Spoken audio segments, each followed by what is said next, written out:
behold the glory of God. Lihat kemuliaan Allah. Demos Sakarian. Kata pengantar, rekanku yang terkasih, beberapa bulan yang lalu, ketika saya sedang melayani di sebuah breakfast meeting di Albany, New York, urapan Allah turun begitu kuatnya, sehingga saya sama sekali tidak dapat menemukan kata-kata untuk melanjutkan berkhotbah, alih-alih saya menyerahkan pertemuan tersebut sepenuhnya kepada Roh Kudus, dan mengundang 580 pria dan wanita yang hadir untuk maju ke depan dan mengalami urapan, kuasa dan kemuliaan Allah. Semua orang meninggalkan tempat duduk mereka dengan serempak dan maju ke depan, terbuka dan siap untuk menerima kemuliaan Allah ke dalam hidup mereka. Ketika saya sedang berdoa, pria dan wanita jatuh ke lantai, tidak mampu berdiri di bawah hadirat Allah. Kemuliaan Sekinahnya begitu kuat, sehingga orang-orang kudus ini jatuh tertelungkup ke lantai dalam kekaguman, rasa takut dan berdoa. Urapan yang melimpah kala itu sangat istimewa. Namun, saudara terkasih, izinkan saya memberitahu Anda dengan jelas dengan kata-kata yang paling kuat yang dapat saya kuasai. Hari itu hanyalah merupakan permulaan saja. Saya melihat satu waktu ketika intensitas kemuliaan Allah akan mendominasi pertemuan-pertemuan dan konferensi-konferensi fellowship kita, persis seperti hadiratnya yang mendominasi di pertemuan anak muda yang saya saksikan di Mayo Hotel di Tulsa, Oklahoma, di Crystal Ballroom di mana ada 200 pria dan wanita muda menanggalkan sepatu mereka di dalam hadirat Allah. Pada waktu itu Roh Kudus begitu kuatnya di dalam ballroom itu, sehingga anak-anak muda tersebut jatuh sampai wajah mereka menyentuh lantai di hadapan Allah selama 2 jam penuh. Rabbi Robin hari itu sedang bersama saya ketika kami berjalan melewati auditorium dan melihat wajah-wajah bersinar dari anak-anak muda yang berharga ini. Kami melihat kemuliaan Allah. Rabbi itu berkata kepada saya, "Demos, apakah kamu tahu itu apa?" Itulah yang mereka bicarakan di dalam perjanjian lama. Cahaya yang ada di wajah mereka adalah kemuliaan Sekinah Allah. Kemudian dia mulai menangis. Tidak ada khotbah sama sekali. Selama masa sakral kehadiran ilahi ini, kami semua hanya tunduk dan menikmati berada di dalam kuasa dan kemuliaan Tuhan yang menginspirasikan kekaguman. Hadirat Roh Kudus merasuki setiap serat dan sel seluruh ruangan itu. Anda tidak dapat menyeberangi auditorium untuk menjangkau sisi lainnya. Kabut asap surgawi kebiru-biruan mengambang di udara auditorium tersebut. Saudara terkasih, itu adalah jenis hari yang mulia yang saya lihat sedang kembali. Hari di mana seluruh ruangan akan meledak dengan orang-orang dari seluruh dunia. Orang-orang terbang dari Nigeria, orang-orang kudus mengemudi dari Kanada, untuk mengalami kuasa Allah dalam hidup mereka. Perhatikan kata-kata saya. Kata-kata ini bukan hanya slogan yang berapi-api untuk mencoba menginspirasi Anda. Kata-kata ini adalah pesan yang kuat dari Allah. Pewahyuan yang tepat yang Dia mau saya bagikan kepada Anda sekarang di zaman akhir yang kritis ini dalam sejarah rohani. Selama bulan-bulan awal tahun 1988 saya telah dengan rajin berdoa dan berpuasa, mencari Allah akan arahan persekutuan untuk tahun ini. Visi yang terus-menerus masuk dalam pikiran, hati dan roh saya adalah bahwa kita akan segera menyaksikan intensitas kemuliaan Allah yang terus meningkat. Saya melihat kemuliaan Allah yang agung akan segera dilepaskan ke atas bumi. Allah sedang berdiri siap untuk membuka pikiran-pikiran kita dan memberikan kita kedamaiannya, sukacitanya, dan kemuliaannya. Namun, jalan menuju pengalaman-pengalaman surgawi ini di bumi tidaklah gampang. Satu-satunya jalan menuju kemuliaan Allah adalah melalui kekudusan. Dan, cukup terus terang, di hari dan zaman ini, kekudusan bukanlah suatu pesan yang sangat populer, namun ini adalah kebenaran Alkitabiah. Terlepas dari banyaknya pengajaran-pengajaran palsu di masa sekarang, Alkitab jelas akan apa yang menggerakkan Allah. 1. Jumlah uang yang Anda hasilkan tidak akan mengesankan Allah. Di luar ukuran kerajaan bisnis Anda tidak akan menggerakkan Allah. Yang menggerakkan Allah dan apa yang membuat Dia melepaskan kemuliaannya adalah kita dibersihkan oleh darah Yesus, tunduk dalam hati kita sebagai hamba-hamba bagi Dia, menghidupi hidup yang murni. Seperti yang telah Dia perintahkan kepada kita untuk kita lakukan. Ketika kita memahami hal tersebut, maka kemuliaan Allah akan mencurahkan kuasa dan kemuliaannya ke atas kita. Hari ini, melalui buklet ini, saya mau menantang Anda untuk membuka hati Anda untuk Dia menerima kebenarannya, dan kemudian mengizinkan Allah mencurahkan rohnya ke dalam hidup Anda melalui buklet ini. Anda akan menemukan bahwa ada satu pola ilahi dalam kemuliaan Allah yang mengalir baik melalui perjanjian lama maupun perjanjian baru. Dalam buklet ini, saya akan membukakan kepada Anda perkembangan Alkitabiah persiapan yang membawa kepada Allah mengizinkan kemuliaannya mengalir ke atas bumi. Apakah Anda menginginkan kemuliaan Allah dalam hidup Anda? Apakah Anda menginginkan kehadirannya? Saya yakin Anda mau. Dan ketika Anda menerima kemuliaan Allah dalam hidup Anda, Dia akan memenuhi setiap kebutuhan Anda. Dia akan menyembuhkan tubuhmu. Inilah yang memberi saya kekuatan untuk berkeliling dunia. Dia akan menyembuhkan luka-lukamu. Dia akan mengubah hidupmu. Saya telah mencari pewahyuan Allah melalui doa ketika saya menulis buklet ini. Sekarang saya hanya bisa berdoa agar Anda membuka hati Anda dan mengizinkan Roh Kudus menunjukkan kepada Anda bahwa seorang kudus yang telah dimurnikan, dibersihkan oleh darah Yesus, merupakan jalan yang ditentukan secara ilahi untuk menerima kemuliaannya. Kiranya Allah memberkati Anda ketika Anda menerima firman-Nya dalam pelayanannya yang mulia. Demus Sakarian. Catatan, kata-kata dalam halaman-halaman ini bukan suatu pembelajaran Alkitab yang sederhana. Kata-kata ini merupakan jalan menuju suatu cara hidup yang baru, suatu sumber kekuatan yang baru bagi kehidupan dan kesaksian sehari-harimu.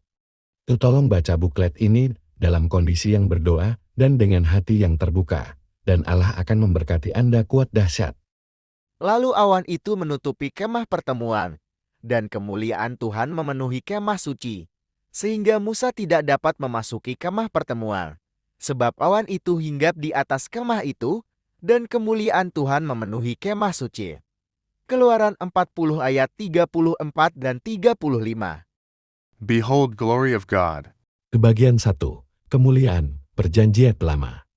Jalan menuju Allah adalah melalui kekudusan. Kekudusan diperoleh melalui kemurnian pada zaman Perjanjian Lama. Cara untuk menjadi murni itu adalah melalui pengorbanan darah. Darah binatang merupakan kendaraan yang dipakai untuk membersihkan manusia dari dosa-dosa mereka. Karena itulah, ketika malaikat maut melihat darah, dia melewati rumah-rumah mereka yang ada di dalam. Lalu Musa memanggil semua tua-tua Israel serta berkata kepada mereka, "Pergilah, ambillah kambing domba untuk kaummu, dan sembelihlah anak domba Paskah. Kemudian kamu harus mengambil seikat hisop dan mencelupkannya dalam darah yang ada dalam sebuah pasu. Dan darah itu kamu harus sapukan pada ambang atas dan pada kedua tiang pintu. Seorang pun dari kamu tidak boleh keluar pintu rumahnya sampai pagi. Dan Tuhan akan menjalani Mesir untuk menulahinya. Apabila ia melihat darah pada ambang atas dan pada kedua tiang pintu itu, maka Tuhan akan melewati pintu itu dan tidak membiarkan pemusnah masuk ke dalam rumahmu untuk menulahi." Keluaran 12 ayat 21-23. Apakah Anda melihat prosesnya di sini?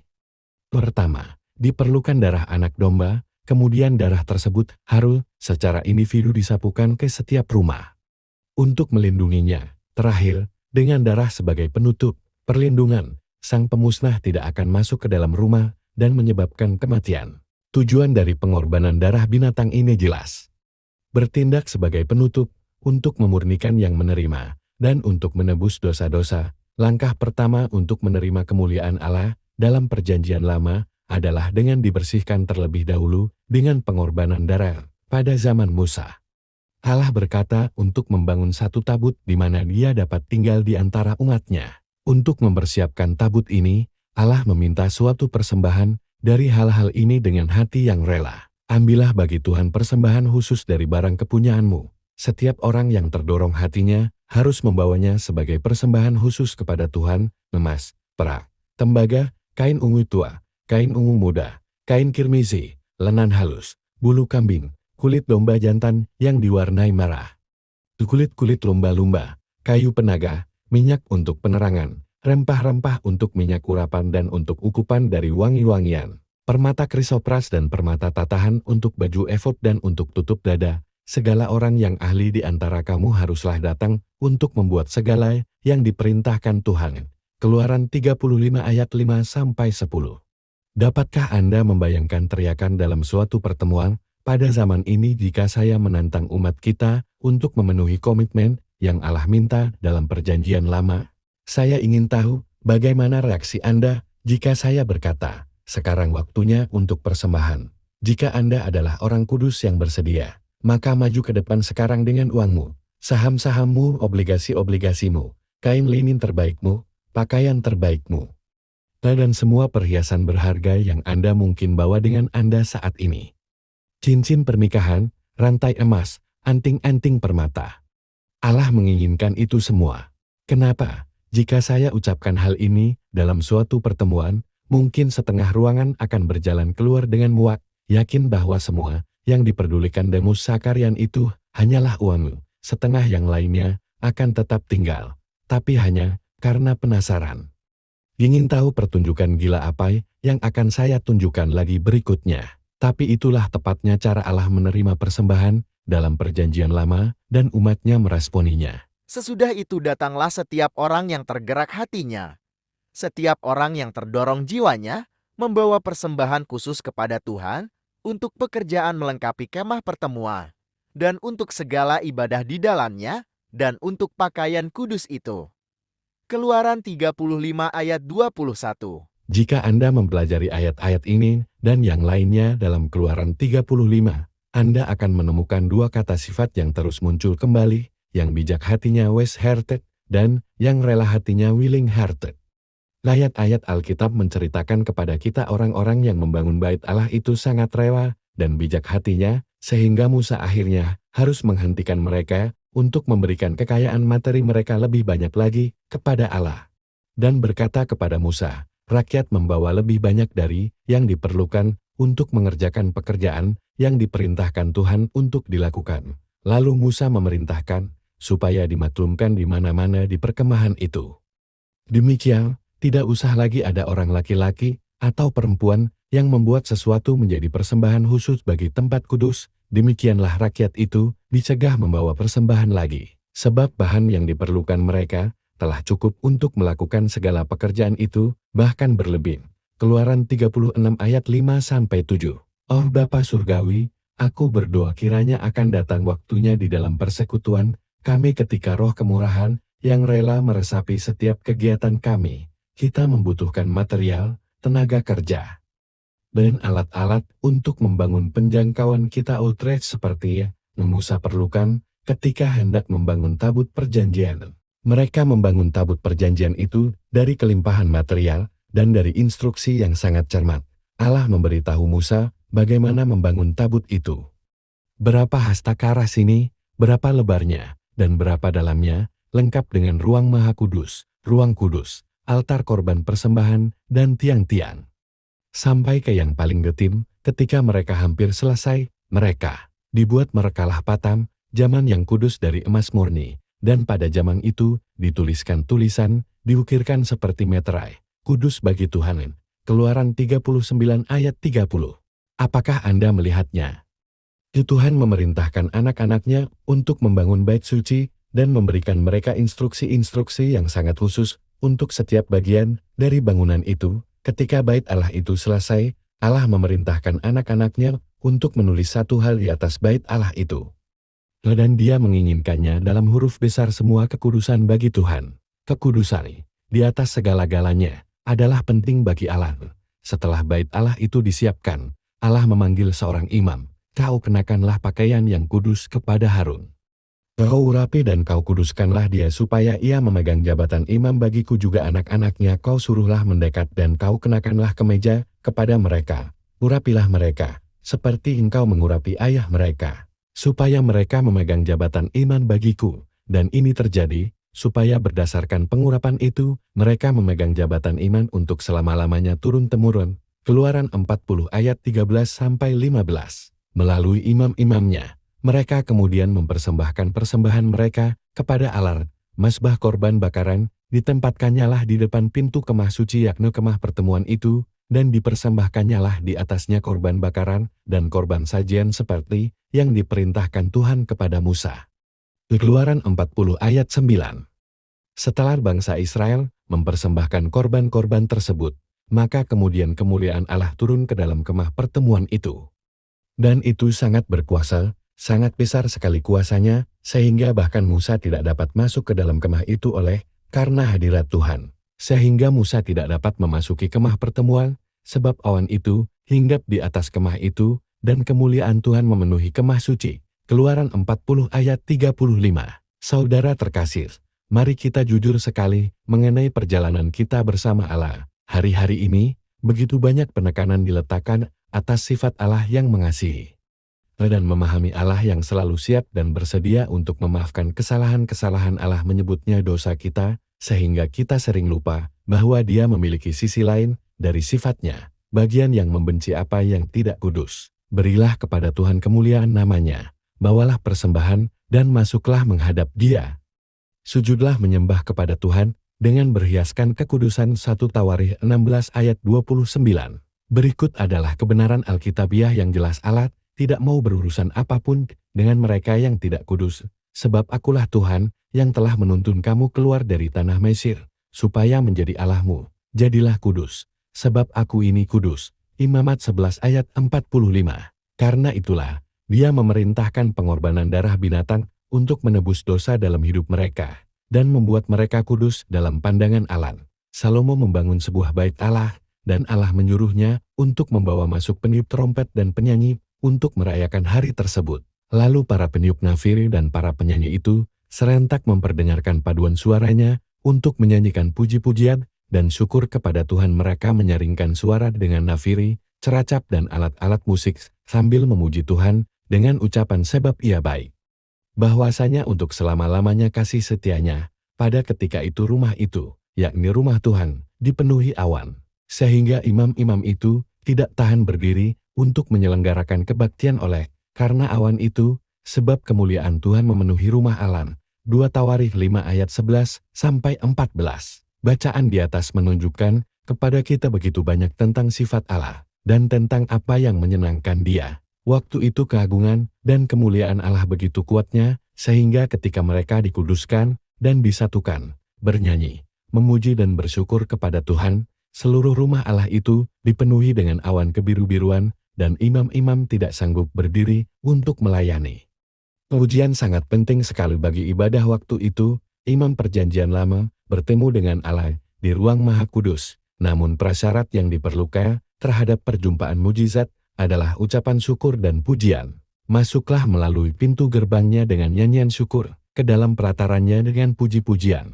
Bersyukurlah kepadanya dan pujilah namanya. Mazmur 100 ayat 4, melalui doa, pujian dan ucapan syukur kita. Kuasa yang sama yang Musa alami ketika dia diperintahkan untuk membangun bait Allah, di mana Allah dapat tinggal di antara umatnya, dapat terjadi dalam hidup kita hari ini.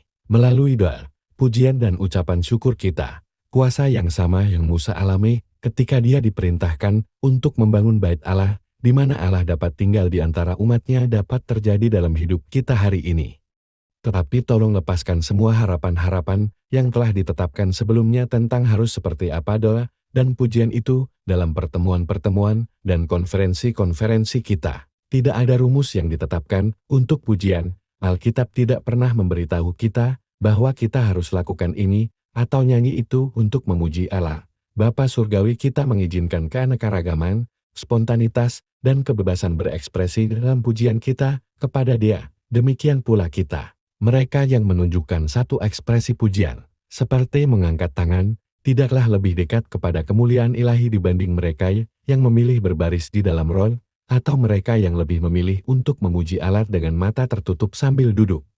Allah ingin kita bebas untuk mengekspresikan diri kita sendiri, bebas untuk memuji Dia dalam cara yang nyaman bagi kita. Lagi pula, lihatlah betapa banyaknya alat-alat yang Allah nikmati. Pujilah Dia dengan tiupan sangkakala. Pujilah Dia dengan gambus dan kecapi, pujilah Dia dengan rebana dan tari-tarian, pujilah Dia dengan permainan kecapi dan seruling.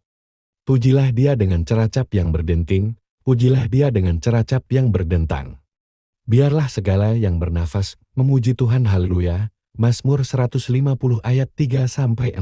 Pujian dan penyembahan merupakan elemen yang vital dalam menciptakan bait Allah pribadi, di mana Allah dapat tinggal dalam kemuliaannya dan kemuliaan yang sangat berkuasa.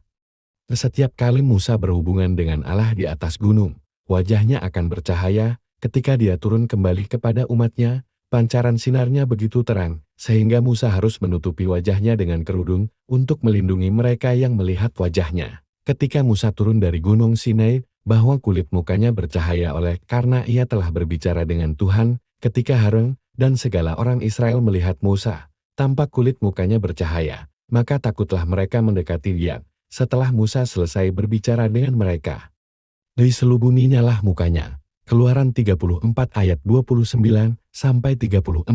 Kemudian, ketika bangsa Israel menyembah Allah di dalam Bait Allah, hadirat Allah begitu pekatnya, sehingga Musa tidak dapat memasuki kemah itu. Sehingga Musa tidak dapat memasuki kemah pertemuan, sebab awan itu hinggap di atas kemah itu, dan kemuliaan Tuhan memenuhi kemah suci. Keluaran 40 ayat 35. Dari pembelajaran perjanjian lama kita, segera menjadi jelas bahwa Allah mempunyai beberapa aksi tertentu yang Dia harapkan dan hormati sebelum Dia menyatakan kemuliaannya kepada umatnya. 1. Dia tidak akan berurusan apapun dengan mereka yang tidak kudus. Dan jalan menuju kekudusan memerlukan sebuah pengorbanan darah untuk menebus dosa-dosa. 2. Melalui kehadiran seorang imam, suatu persembahan dipersembahkan kepada Allah. 3. Pujian dan penyembahan menciptakan suatu atmosfer yang secara harafiah mempersiapkan bait tersebut untuk kemuliaan Allah tinggal. Lihatlah, ia datang dengan awan-awan, dan setiap mata akan melihat dia. Wahyu 1 ayat 7. Behold the glory of God. Bagian 2. Kemuliaan pada masa Yesus. Pada perjanjian lama, anak-anak Allah hidup di bawah hukum Musa. Hari ini, prinsip moral Allah tidak berubah. Sama seperti di saat perjanjian lama, Dia masih menginginkan kita untuk menjadi suci dan kudus. Namun, Tuhan mempunyai cara baru yang lebih mulia untuk menghujani kita dengan berkat-Nya. Cara baru itu adalah anugerah. Melalui hukum Musa, Tuhan memberikan prinsip moralnya yang kekal secara lahiriah. Inti moral dari hukum tersebut dituliskan di atas lolo batu di luar manusia. Tiap generasi baru Israel tunduk di bawah pelaksanaan hukum yang sama, berdasarkan kelahiran jasmania dari orang tua yang berbangsa Israel dan penyunatan jasmani, bukan berdasarkan perubahan rohani. Hukum Musa telah menekankan pentingnya perubahan rohani. Pada bagian 1 kita telah melihat bagaimana hati yang ikhlas merupakan hal yang penting pada saat kita memberi. Hukum Musa menghendaki perubahan rohani, namun perubahan tersebut tidak terjadi. Di lain pihak, melalui anugerah, Tuhan memberikan prinsip moralnya yang kekal secara rohania. Hukum yang baru ini terdiri dari sebuah hukum di dalam hati, merupakan suatu sifat baru yang dihasilkan oleh perubahan rohaniah melalui penerimaan terhadap Yesus Kristus sebagai Tuhan dan Juru Selamat. Hukum baru ini tidak tertulis di atas loh batu, namun di dalam hati kita pusat kendali dari orang Kristen. Beberapa bagian dari perjanjian baru menunjukkan bahwa Yesus Kristus melalui pelayanannya saat kedatangannya yang pertama, menetapkan anugerah sebagai cara baru dalam pemerintahan. Tuhan, saya hanya akan merujuk kepada satu pasangan. Yohanes menulis, sebab hukum Taurat diberikan oleh Musa, tetapi kasih karunia dan kebenaran datang oleh Yesus Kristus. Yohanes 1 ayat 17. Era baru dari kasih karunia dimulai dengan Yesus Kristus. Hukum lama adalah sebuah pelayanan penghukuman, kematian dan kemurkaan. Pelayanan yang memimpin kepada kematian, terukir dengan huruf pada loh-loh batu. Namun demikian kemuliaan Allah menyertainya waktu ia diberikan. Sebab sekalipun pudar juga, cahaya muka Musa begitu cemerlang, sehingga mata orang-orang Israel tidak tahan menatapnya. Jika pelayanan itu datang dengan kemuliaan yang demikian, betapa lebih besarnya lagi kemuliaan yang menyertai pelayanan roh. Sebab, jika pelayanan yang memimpin kepada penghukuman itu mulia, betapa lebih mulianya lagi pelayanan yang memimpin kepada pembenaran. 2 Korintus 3 ayat 7-9. Kita hidup dalam hari yang berbeda. Roma 6 ayat 14 berkata, sebab kamu tidak akan dikuasai lagi oleh dosa, karena kamu tidak berada di bawah hukum Taurat, tetapi di bawah kasih karunia. Orang-orang Kristen masa kini tidak perlu lagi mempersembahkan pengorbanan darah. Kita tidak lagi berada di bawah hukum yang demikian. Yesus Kristus datang sebagai domba Allah yang suci dan memberikan diri-Nya sebagai korban darah terakhir untuk dosa-dosa kita. Kita kini memasuki tempat suci melalui pengorbanannya. Jadi, saudara-saudara, Oleh darah Yesus, kita sekarang penuh keberanian dapat masuk ke dalam tempat kudus, karena Ia telah membuka jalan yang baru dan yang hidup bagi kita melalui tabir, yaitu dirinya sendiri. Ibrani 10 ayat 19 dan 20. Allah menghendaki kesucian, namun manusia tidak akan pernah dapat membuat dirinya suci. Sebab itulah Tuhan mengutus anaknya, domba Allah yang suci, ke dalam dunia ini. Melalui perawan Maria, Allah Bapa membawa Yesus ke tempat ini, dan Dia telah dikorbankan di kayu salib. Darahnya terpercik, darahnya tertumpah seperti saat hari-hari pengorbanan dalam Perjanjian Lama. Tindakan kasih inilah, melalui pengorbanan darah inilah, Yesus membersihkan dosa-dosa kita. Jika darah binatang bisa membersihkan dosa-dosa kita di bawah hukum lama, betapa lebih lagi darah Yesus Kristus dapat membersihkan kita dan mempersiapkan kita untuk kemuliaan. Sebab, jika darah domba jantan dan darah lembu jantan dan percikan abu lembu muda menguduskan mereka yang najis, sehingga mereka disucikan secara lahiriah, betapa lebihnya darah Kristus, yang oleh Roh yang kekal telah mempersembahkan dirinya sendiri kepada Allah sebagai persembahan yang tak bercacat, akan menyucikan hati nurani kita dari perbuatan-perbuatan yang sia-sia, supaya kita dapat beribadah kepada Allah yang hidup.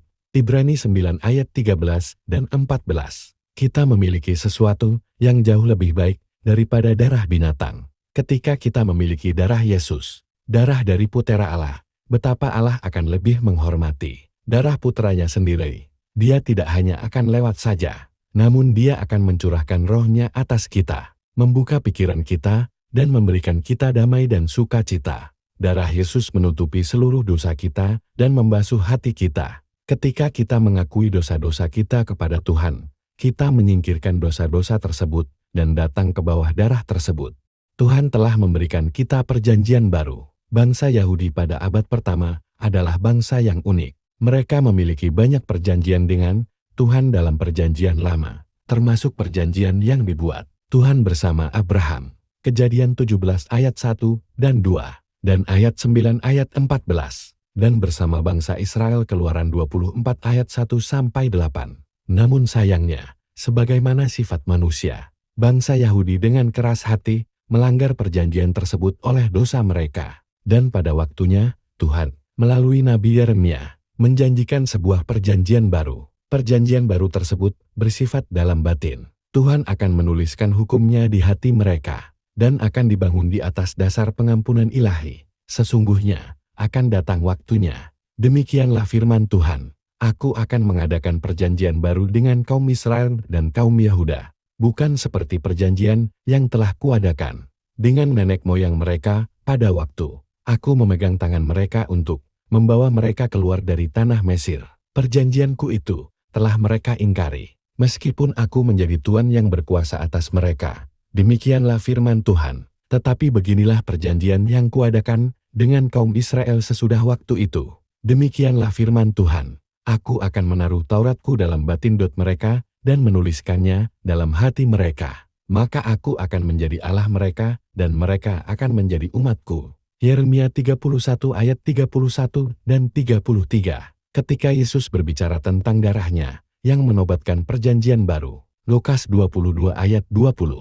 Dia mengatakan bahwa sebenarnya suatu cara yang baru untuk menggapai Allah akan dibuka melalui kematiannya. Dia mengatakan bahwa gereja yang hidup, bukan Israel secara jasmani, adalah bangsa perjanjian sejati Allah.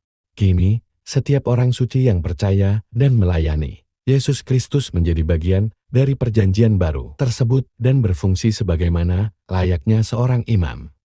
Dan dari Yesus Kristus, saksi yang setia, yang pertama bangkit dari antara orang mati, dan yang berkuasa atas raja-raja bumi ini. Bagi Dia yang mengasihi kita dan yang telah melepaskan kita dari dosa kita oleh darahnya, dan yang telah membuat kita menjadi suatu kerajaan, menjadi imam-imam bagi Allah, Bapanya. Bagi Dialah kemuliaan dan kuasa sampai selama-lamanya. Amin. Wahyu 1 ayat 5 dan 6. Sekarang, kurban binatang telah digantikan oleh darah Yesus. Hari ini, bait Allah eksternal telah dipindahkan ke dalam hati kita. Hari ini, kita tidak perlu lagi mencari imam di tempat yang jauh dan memintanya untuk membuat permohonan kepada Tuhan untuk kita. Masing-masing dari kita kini ditahbiskan untuk dapat bergaul secara pribadi dengan Tuhan. Hari ini, karena hukum lama telah digantikan oleh hukum baru, kita memiliki harapan untuk menyaksikan manifestasi terbesar dari kemuliaan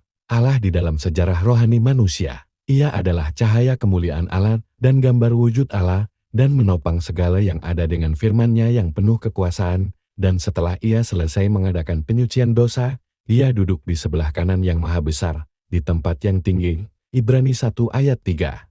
Behold the glory of God. Bagian 3.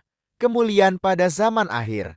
Yesus tidak hanya rela berdiri sebagai korban kita yang tunggal, kudus, sempurna, dan terakhir, tapi Dia kini menunggu, rela dan siap untuk hadir di dalam hadirat Allah untuk kita. Sebab Kristus bukan masuk ke dalam tempat kudus, buatan tangan manusia yang hanya merupakan gambaran saja dari yang sebenarnya, tetapi ke dalam sorga sendiri untuk menghadap hadirat Allah guna kepentingan kita. Ibrani 9 ayat 24. Saya melihat kemuliaan besar datang. Saat Anda membaca buklet ini, saya ingin menantang Anda untuk datang secara utuh penuh ke bawah darah dengan bertobat atas segala dosa yang masih ada dalam hidup Anda, sehingga Anda dapat bersiap untuk menyaksikan kemuliaan Tuhan di dalam bait imamat Anda sendiri. Tuhan ingin mengirimkan kemuliaan-Nya ke dalam pertemuan-pertemuan kita dengan kuasa dan kehadiran, sehingga umat kita tidak dapat bertahan. Namun sebelum hal tersebut terjadi, kita harus membiarkan darah-Nya mensucikan dosa-dosa dan hati kita. Kini saatnya untuk menyingkirkan segala dosa yang menjadi penghalang antara kita dan Allah. Kini saatnya untuk datang ke bawah darah itu. Karena kasih karunia Allah yang menyelamatkan semua manusia sudah nyata. Ia mendidik kita supaya kita meninggalkan kefasikan dan keinginan-keinginan duniawi, dan supaya kita hidup bijaksana, adil dan beribadah di dalam dunia sekarang ini. Dengan menantikan penggenapan pengharapan kita, yang penuh bahagia dan penyataan kemuliaan Allah yang maha besar dan juru selamat kita Yesus Kristus, yang telah menyerahkan diri-Nya bagi kita untuk membebaskan kita dari segala kejahatan dan untuk menguduskan bagi diri-Nya suatu umat, kepunyaannya sendiri, yang rajin berbuat baik. Titus 2 ayat 11-14. Buka seluruh hati Anda secara penuh untuk-Nya. Kini saya melihat tantangan-tantangan besar dan kemenangan-kemenangan besar akan datang. Saya menyaksikan Tuhan mencurahkan roh-Nya. Percayalah kepada apa yang saya katakan kepada Anda. Ini adalah caranya. Berdamailah dengan Tuhan, karena Tuhan berfirman, bertobatlah dari dosa-dosamu. Biarkan aku mensucikan dan membersihkanmu, karena aku ingin memberkatimu. Aku ingin mencurahkan kemuliaan-Ku. Aku ingin menunjukkan padamu sekinah-Ku. Karena kuasa ilahi-Nya telah menganugerahkan kepada kita segala sesuatu yang berguna untuk hidup yang saleh.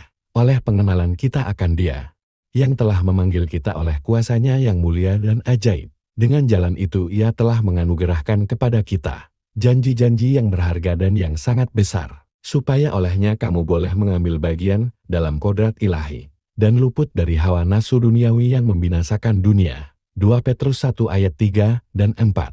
Di hari-hari ini, di mana permasalahan menumpuk, ketika perceraian melanda rumah-rumah orang Kristen, dan orang-orang yang tidak percaya dengan intensitas yang sama, ketika pelecehan terhadap anak-anak, alkoholisme, dan obat-obatan terlarang seperti sudah menjadi bagian utama dari budaya kita, ketika pornografi dan aborsi membunuh kehidupan dan jiwa manusia, ketika para pemimpin Kristen seringkali memimpin dengan kata-kata yang terdengar hebat, dan bukan dengan memberikan contoh, maka hanya kuasa Allah yang dapat menyelesaikan permasalahan moral yang banyak sekali di atas muka bumi ini. Perundang-undangan tidak akan berhasil, tindakan pencegahan akan gagal. Tidak ada hal lain selain kuasa Tuhan yang dapat menyelamatkan kita.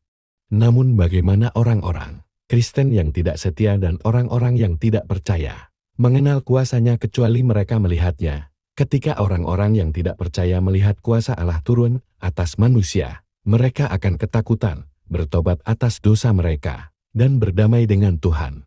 Ketika orang-orang yang tidak percaya mengalami kuasa dan kemuliaan Tuhan, mereka bertobat.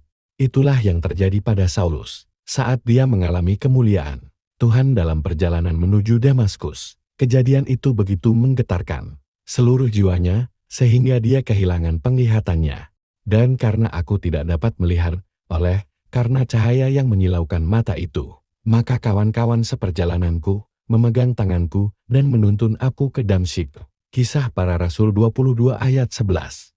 Tuhan dapat menggunakan kemuliaannya untuk menghadirkan kesaksian kepada orang-orang yang tidak percaya. Dan Dia dapat menggunakan kemuliaannya untuk mensejahterakan dan memberkatimu dan menyembuhkan tubuhmu. Kemuliaannya memberikan saya kekuatan untuk berkeliling dunia karena roh dan kuasa Tuhan berada di dalam diriku. Sebab aku yakin bahwa penderitaan zaman sekarang ini tidak dapat dibandingkan dengan kemuliaan yang akan dinyatakan kepada kita. Roma 8 ayat 18. Kita adalah bait Allahnya yang hidup, dan apa yang kita alami saat ini, dan apa yang akan segera kita alami, dengan intensitas yang terus meningkat, hanyalah cerminan kecil dari apa yang akan kita alami di kekekalan. Lihat bagaimana Yohanes menggambarkan surga di dalam Wahyu 21 ayat 22-26. Dan aku tidak melihat bait suci di dalamnya. Sebab Allah, Tuhan yang Maha Kuasa, adalah bait sucinya, demikian juga anak domba itu. Dan kota itu tidak memerlukan matahari dan bulan untuk menyinarinya. Sebab kemuliaan Allah meneranginya, dan anak domba itu adalah lampunya. Dan bangsa-bangsa akan berjalan di dalam cahayanya, dan raja-raja di bumi membawa kekayaan mereka kepadanya. Dan pintu-pintu gerbangnya tidak akan ditutup pada siang hari, sebab malam tidak akan ada lagi di sana. Saya percaya Tuhan telah menempatkan wahyu-Nya dalam roh saya, karena Dia mau mengirimkan lebih banyak lagi kuasanya, urapannya, dan kemuliaannya ke dalam hidup kita, sama seperti di masa ketika Salomo membangun bait Allah, dan Tuhan menyuruhnya untuk membawa para peniup trompet dan penyanyi untuk merayakan hari tersebut, yakni rumah Tuhan dipenuhi awan, sehingga imam-imam itu tidak tahan berdiri untuk menyelenggarakan kebaktian karena awan itu, sebab kemuliaan Tuhan memenuhi rumah Allah. 2 Tawarikh 5 ayat 13 dan 14. Kemegahan dan kemuliaan Tuhan begitu besar sehingga jemaat yang berkumpul bersatu melalui nyanyian, puji-pujian, dan syukur kepada Tuhan, menyebabkan seluruh rumah Tuhan dipenuhi oleh awan kebiru-biruan. Dan para imam tidak dapat berdiri untuk menyelenggarakan kebaktian. Mereka memuji Tuhan. Yang terkasih, saya dapat melihat hari di mana setiap konvensi IGBMFI dipersatukan melalui nyanyian, puji-pujian, dan syukur kepada Tuhan, saat setiap auditorium menjadi rumah Tuhan, ketika udara dipenuhi oleh awan kebiru-biruan. Sehingga kita bahkan tidak bisa berdiri untuk menyelenggarakan kebaktian. Pujilah Dia selamanya. Siapkan dirimu untuk pertemuan chapter, konvensi-konvensi Anda, dan airliftmu dengan meluangkan waktu untuk berdoa dan menyembah. Alkitab mengatakan kepada kita bahwa puji-pujian dan penyembahan harus menjadi bagian yang tetap dan terus-menerus dari hidup kita. Ucaplah syukur senantiasa atas segala sesuatu, Efesus 5 ayat 20. Paulus dan Silas bahkan memuji-muji Tuhan dari penjara mereka. Sesuai dengan perintah itu, kepala penjara memasukkan mereka ke ruang penjara yang paling tengah dan membelenggu kaki mereka dalam pasungan yang kuat. Tetapi kira-kira tengah malam Paulus dan Silas berdoa dan menyanyikan puji-pujian kepada Allah, dan orang-orang hukuman lain mendengarkan mereka. Kisah Para Rasul 16 ayat 24 dan 25. Puji-pujian membangun sebuah lingkungan di mana Tuhan berkenan hadir. Dia memasuki bilik penjara dari Paulus dan Silas dan membebaskan mereka dari belenggu mereka. Kenapa? Karena puji-pujian adalah kediamannya yang hormat dan nyaman di surga. Dan puji-pujian merupakan lingkungan duniawi di mana dia merasa bebas untuk menyatakan kehadirannya dalam kuasa. Kita diciptakan untuk memujinya. Tetapi kamulah bangsa yang terpilih, imamat yang rajani, bangsa yang kudus, umat kepunyaan Allah sendiri, supaya kamu memberitakan perbuatan-perbuatan yang besar dari Dia, yang telah memanggil kamu keluar dari kegelapan kepada terangnya yang ajaib. 1 Petrus 2 ayat 9. Cahaya mengagumkan itu adalah kuasa yang sama dari Tuhan, sebagaimana yang kami alami di Crystal Ballroom. Dan itu adalah kuasa yang sama yang dialami oleh Musa ketika dia diperintahkan untuk membangun kemah di mana Tuhan dapat berdiam di antara umatnya. Hari ini, kehadiran yang sama dari Tuhan yang akan memberi kuasa kepada Anda. Pada masa Yosua, Tabut adalah perwujudan kehadiran Tuhan. Namun sebelum tabut tersebut dapat lewat di hadapan manusia, ada sebuah perintah. Berkatalah Yosua kepada bangsa itu, kuduskanlah dirimu, sebab besok Tuhan akan melakukan perbuatan yang ajaib di antara kamu. Yosua 3 ayat 5. Hari ini, Tuhan menyatakan dirinya melalui kita. Kita adalah tabut tersebut. Kita adalah bait Allah. Ketika kita mensucikan diri kita, Tuhan akan menyatakan dirinya dalam kemuliaan. Setelah Yosua mensucikan dirinya, Allah membawanya melewati sungai Yordan dan memberikan kepadanya tanah baru, dan tanda-tanda dan keajaiban mengikuti dia dan bangsanya. Lalu bersoraklah bangsa itu, sedang sangkakala ditiup. Segera sesudah bangsa itu mendengar bunyi sangkakala, bersoraklah mereka dengan sorak yang nyaring. Maka runtuhlah tembok itu, lalu mereka memanjat masuk ke dalam kota, masing-masing langsung ke depan, dan merebut kota itu. Yosua 6 ayat 20. Apakah Anda melihatnya? Apakah Anda siap untuk membawa kota Anda dan tanah Anda untuk Yesus, untuk bergerak maju dalam tanda-tanda dan keajaiban? Jika Anda siap, kita harus mensucikan diri kita. Bertobatlah sekarang atas tiap-tiap dosa dalam hidupmu. Bersiaplah untuk menerima kemuliaan sekinahnya yang melimpah. Dalam iman, mulailah percaya bahwa Anda dapat mengalami kemuliaannya di hidupmu. Jawab Yesus, bukankah sudah kukatakan kepadamu, jikalau engkau percaya, engkau akan melihat kemuliaan Allah. Yohanes 11 ayat 40. Yesus berdiri dengan rela sebagai korban kita yang tunggal, kudus, sempurna, dan terakhir. Dan kini, dia menunggu dan siap untuk datang dalam hadirat Allah untuk kita. Sebab Kristus bukan masuk ke dalam tempat kudus, buatan tangan manusia, yang hanya merupakan gambaran saja dari yang sebenarnya, tetapi ke dalam sorga sendiri untuk menghadap hadirat Allah guna kepentingan kita. Ibrani 9 ayat 24. Saat ini, saya ingin Anda untuk mengucapkan doa ini dengan keras, dengan hati yang tulus, kepada Tuhan dan Juru Selamat kita, dan mengizinkan Dia untuk mempersiapkan Anda untuk melihat kemuliaan Tuhan. Oh Bapa Surgawi, aku tahu masih ada dosa-dosa, Bapa, di dalam nama Yesus, aku melenyapkan berhala dalam hidupku, mengakhiri hal ini antara kau dan aku, dan menyingkirkan segala sesuatu di dalam hatiku yang telah sejak lama kutolak untuk dihancurkan, Tuhan. Hapuslah dosa-dosa ini dengan darah-Mu yang mulia, Yesus terkasih, ampuni aku atas dosaku Tuhan, sucikan dan bersihkan aku, dan biarlah kemuliaan-Mu, biarlah kehadiran-Mu nyata dalam hidupku sekarang Tuhan. Aku buka hatiku untuk menerima kuasa Allah ke dalam hidupku, menerima kesembuhan, aku menerima urapan-Mu sekarang, dalam nama Yesus, amin.